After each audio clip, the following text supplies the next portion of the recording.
How's it going, everyone? Schaefer here, back with another final review video, this time talking about Dead Island 2. And I am surprised that we're here talking about Dead Island 2 because it's been over 11 years since Dead Island 1 came out. And I'd honestly start to think that maybe we're not even going to see a number 2. But here we are, and I can say I'm pleasantly surprised because I had a really good time. Dead Island 2 is a first-person zombie smashing jaunt through the world of LA. It's got some great mechanics. There's some interesting characters. The world is full of interesting things to look at, interesting things to do. You can interact with the world in some very creative ways, and just overall, it's quite a pleasant experience. So let's get into some of the nitty-gritty. So at the start of the game, you pick from one of the available characters. They're called Slayers. Each Slayer has their own kind of unique look and feel. They have different statistics. Some might have more health, but they're a bit slower, or some might have more defense but less health, that kind of thing. So each character has their own kind of stat pool that you can sort of decide how it is that you wish to play them, and they also come with their own kind of innate skills, such as a set of skills, or at least a couple of skills unique to themselves. For example, there was one character called Amy, and she was a very agile character, and one of her perks specializes in thrown weapons, so she's throwing weapons and she gets bonuses for doing so. Now, the character that I played the game through was called Danny, and Danny was more of a brawler, sort of tankier character who focuses more on close quarters, and one of her innate skills, one of her starting skills, focused on heavy attacks and also gave you the ability to regenerate health after killing zombies in quick succession. So that's the character that I focused on, and I focused on those aspects. So I focused on using large, heavy weapons and performing heavy attacks pretty much throughout the entire game. And I built Danny around that playstyle, and to do that, you have these things, these like card skills. So you collect these cards as you progress through the game, and you get them from rewards, from quests, you get them from just progressing through the story. You can find them in the world, so some of them are just collectible in the world. Now, I didn't get every single one of them in the game by the time I finished, although I did have a large variety of them. But these cards, they all have different bonuses. Some have negatives as well as a bonus. And some just give straight up new abilities. So as an example, one of the new abilities you could get is like a ground slam, where you would hit the ground and send a shockwave, which would do damage. It could knock enemies over, it could stun them. So there's a few different things that it could do.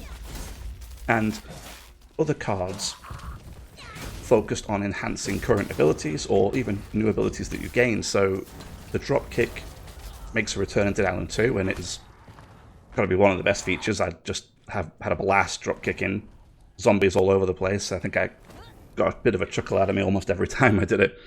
And one of the perks I picked up was that I could, when I dropkicked a zombie, it would also set that zombie on fire. But this was one of the perks that also had a negative. So this card had the positive, setting stuff on fire, but it also used health in order for me to do so. So not all of the cards provided bonuses. Some of them did provide negatives. But there are dozens of cards to pick from, so you can truly cater those cards to round your character out in the way that you like to play them. And then to sort of help with this character building, there is the weapons. And while you can't craft your own weapons, you can upgrade them and you can enhance them. And so each weapon has perks and mods. Now the perks are things like increased damage. So you could just put a perk on and it would just straight up increase the damage of the weapon. With my heavy weapons, I specialized in perks that reduce the amount of stamina it costs to perform a heavy attack, or increase the damage specifically of heavy attacks. And so I catered my weapons to my playstyle. And now the mods that go on top are things like adding electricity to your weapon or adding fire to your weapon. So you could have those elemental status effects on each of your weapons. And then if that wasn't enough, to further build your character out and kind of flesh your build, is you had a thing called autophage. Now autophage is like a level of mutation from 1 to 3. And each level of mutation granted you a certain set of passives, and those passives could either be negative or positive. And each level you went up, those got more severe. So some of them got a bit more restrictive on the negatives, but they also got a bit more boosting on the positives. And to give an example here, one of the negatives would be that your total health was reduced, so your maximum health was reduced permanently.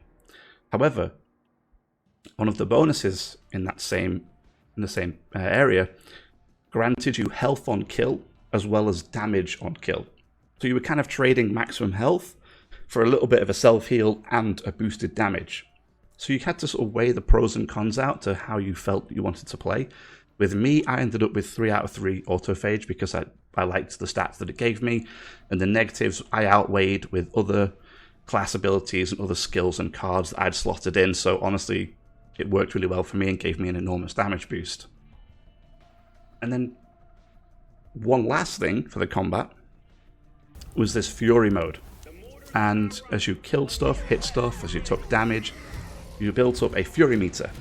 When it was max, you could activate that Fury meter, and activating it sent you into, well, a Fury. It sent you into like a rage mode where you kind of treaded the line between being a human and a zombie, you kind of in the middle. And you couldn't really use any of your weapons, well, you couldn't use your weapons at all, actually, and you just used your hands, like claws, that you just used to completely shred the enemies to pieces. And it was great. It did a lot of damage, and if you specialize into it, it can do even more damage and can last for a very long time. At one point, I was able to continue to stay in this Fury mode for an extreme amount of time. So, you know, it's huge what you can do with your character and how you can build them and the playstyle that you want to go with. And honestly, that's the main reason I kept going. Because of that customization, because of the character builds and the way that you could play and the playstyles that would fit you. But that isn't all that Dead Island 2 had to offer. It had a ton of content to get through. So there's loads of side quests, there's loads of collectibles, there's achievements that you can go for, there's exploration that you can do. So there is a lot of stuff that you can do outside of just the main storyline. I mean, I spent 36, 37 hours in Dead Island 2. I did about half the stories, like the side quests, I did all of the story quests, but didn't get all of the achievements, all of the collectibles. And so you could easily, I think, if you wanted to, spend 40, 50 hours in this game, if you wanted to absolutely complete everything. And if you wanted to, you could even replay on a different character, although there isn't a huge amount of replayability, I don't think. But each character, each Slayer, has their own unique interactions with the story, with the characters that you meet along the story. And so the character I played for as an example was Danny, and she was a heavy metal fan, and throughout the story, as one of the side quests as well, you interact with a musician, a guy that makes heavy metal, essentially. And so the interaction between these two is very unique and very interesting because Danny knows of this individual from their music. And that's different, you know, with a Slayer that wouldn't know this character. So there's very unique interactions and certainly very different to experience. So that could be worthwhile a second playthrough or a third, but honestly, you know, other than that, there's not a great deal additional that you could probably do. And as for the story, you know, I found it okay. It was fine. It wasn't amazing. It's not going to blow your mind, but it wasn't terrible. You know, it wasn't the worst. It was just fine. It got me to the end, and I was interested to see it through to the end.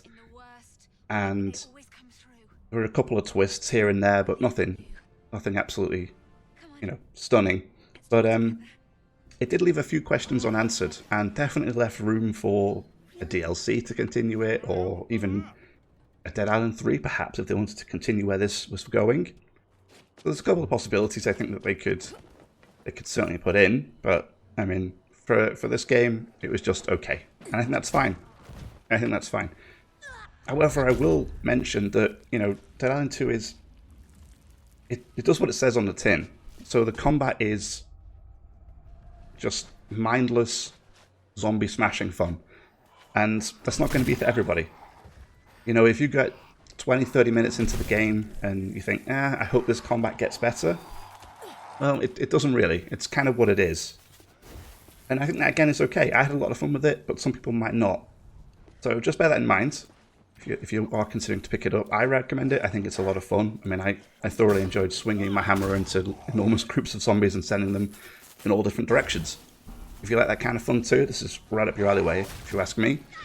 So, yeah, I mean, overall, I really had a good time with it. It's definitely worth it. I spent, like I said, almost 40 hours with it. The combat was really fun. The character customization was good and interesting to really build your character how you wanted it. And I have been tempted even to try one of the other characters and play a different playstyle, because some of the varieties there is interesting. So, yeah, and that's it. I hope you got something out of this video. If you did, smash the like button for me, subscribe for more, and I'll see you in the next one.